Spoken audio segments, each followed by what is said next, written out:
Hello friend, नमस्ते, प्रणाम। आज रिया मौर्य गाना सुनाने चल रही हैं हमारे चैनल पर। कैसे सुनाती हैं देखिए आप लोग। आप सभी लोगों का स्वागत है।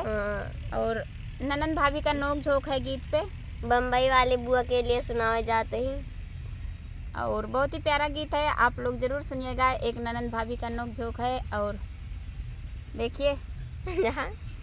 बम्बई वाले बुआ क्या है? सीमा ब्लॉग चैनल का नाम है। दीदी का फरमाइश है। हमारे सोने के कंगनवा पे लो भैलू नदी, हमारे सोने के कंगनवा पे लो भैलू नदी, हे लो भैलू नदी, हे लो भैलू नदी, हमारे सोने के कंगनवा पे लो भैलू नदी, हमारे सोने के कंगनवा पे लो भैलू नदी,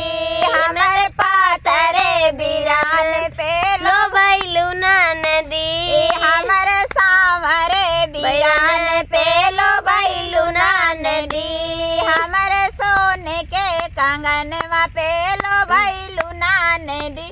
हमारे सोने के कंगनवा पे लो भैलू नदी, सोने की थाली में जेवना बना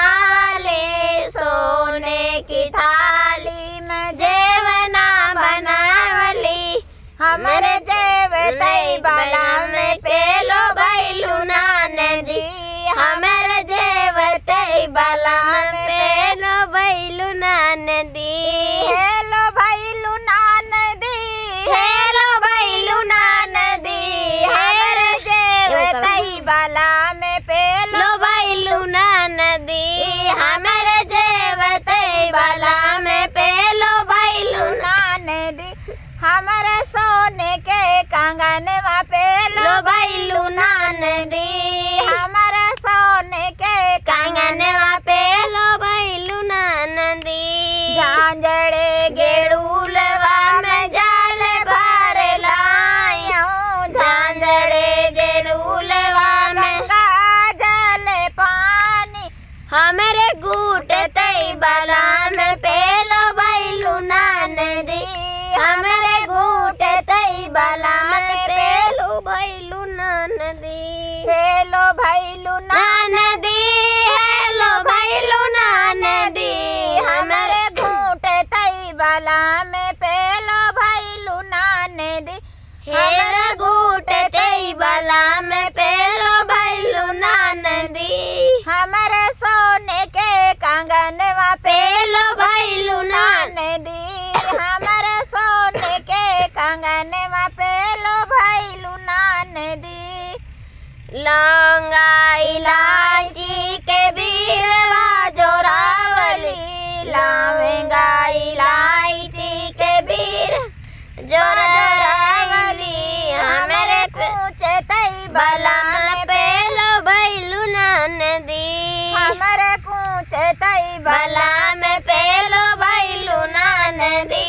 हेलो भैलू नदी,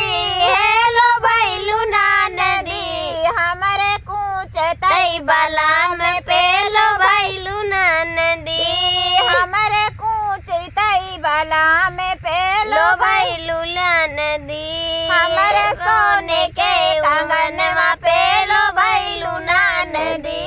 हमारे सोने के कंगनवा पेलो भैलू नदी, फूलवा में चून चून से जिया लगाया, फूलवा में बीन चून से जिया लगावली, हेलो भैलू नदी, हेलो भैलू नदी, हमारे सोवतई बाला में पेलो भैलू नदी, हमारे सोवतई बाला में पेलो भैलू नदी, हेलो भैलू नदी, हेलो भैलू नदी, हमारे सोवतई बाला में पेलो भैलू नदी, हमारे सोवतई बाला में पेलो भैलू नदी, हमारे सोने के कंगनवा पेलो भैलू नदी, हमारे सोने के कंगनवा पेलो भैलू